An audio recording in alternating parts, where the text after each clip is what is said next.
In this clip from the Make Hijrah podcast, we talk about how Islam is embedded in Egyptian culture, even if some people are not practicing Islam.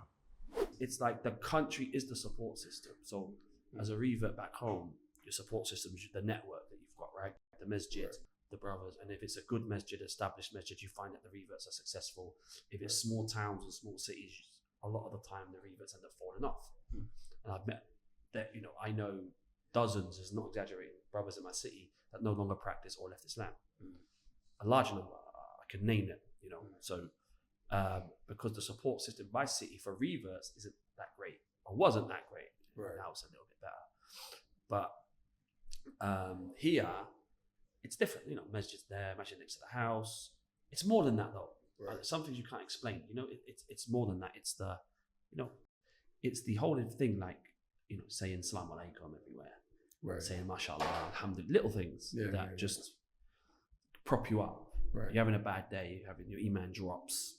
You're still around Muslims, constantly, which is. What I noticed, man, is that it's part of the language. Just to say, alhamdulillah, inshallah, Allah khalik, whatever they put in there, that is just there. And it's a reminder. It's like a reminder, a subconscious reminder. Like you sneeze on the bus and someone says Yahmakallah. That's big. Like when I did my first 12 years without visiting the UK. So I did 12 years straight, and then I went to the UK for a month for to do some stuff. And so it's 12 years without visiting home, and I always got a culture shock. I felt weird getting on the bus. I kept going to say Jazakallah khairan to everyone, like when you get on the bus and stuff like that. Allah yabarik feek, and they just look at it, like, what's this guy saying?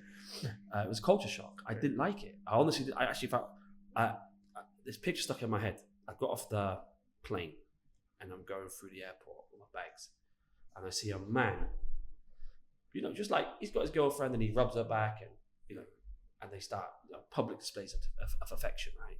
I hadn't seen that for 12 years. I honestly hadn't seen that for 12 years. People say, Egyptians are the most practicing people, but I'd never seen public display of affection for 12 years straight. And it hit me. And it's not like you're just in the house.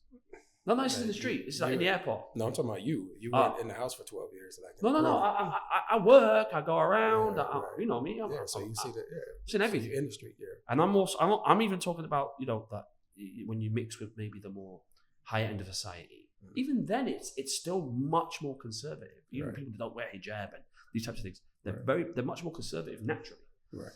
So I hadn't seen that shocked me a little bit. So I was like, alhamdulillah. Okay, so it went from 6 months. Yeah, I'm sure it didn't go this way. 6 months to 12 years, or I'm sure there was some things along the way. Yeah. So what made you decide? Okay, now you have some support coming, but obviously that won't be forever. Yeah, and it's not that much, Right. So, and then I thought, I want to get married, and that was the big decision. Right. So this was with the sponsorship, or you started working? Or no, I hadn't started working yet. Okay, so you're still studying?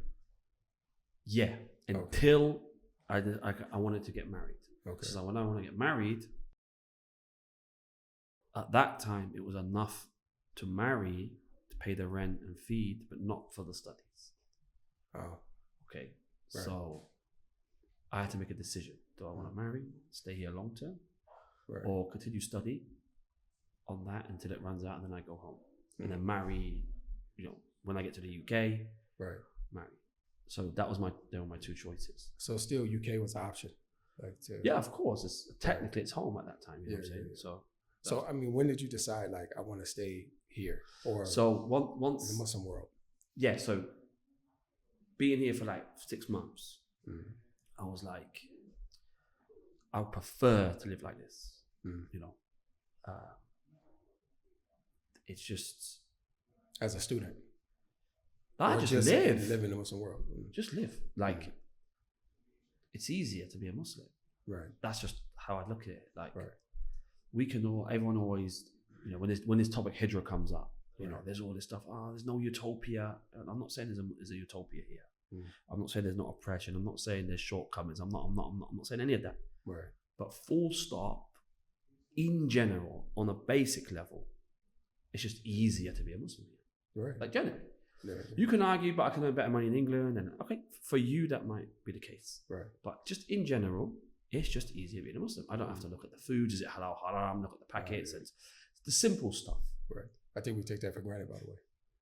That's the thing that I think about. I don't think about the other stuff. Mm-hmm. I don't think about make hijrah because you can study. No, not everyone has to be Talib al-Ilm. Right. That's a dream. That's a myth. Right. 90% of the people who claim to be Talib al-Ilm are not Talib al-Ilm. I'm just being real. Yeah. They got some Arabic. Allah yubarik lahum. They've gone for a book or two. Right. But no, they're not. They're going to do that for a few years. We've seen it, right? Hundreds of times. They do that for 3-4 years, maybe 5 years if they're good, you know. And then that's it. They go get a job. They go home. They get a job, and that's it. You don't hear anything from them again. To see the full podcast, make sure that you like and subscribe to the channel.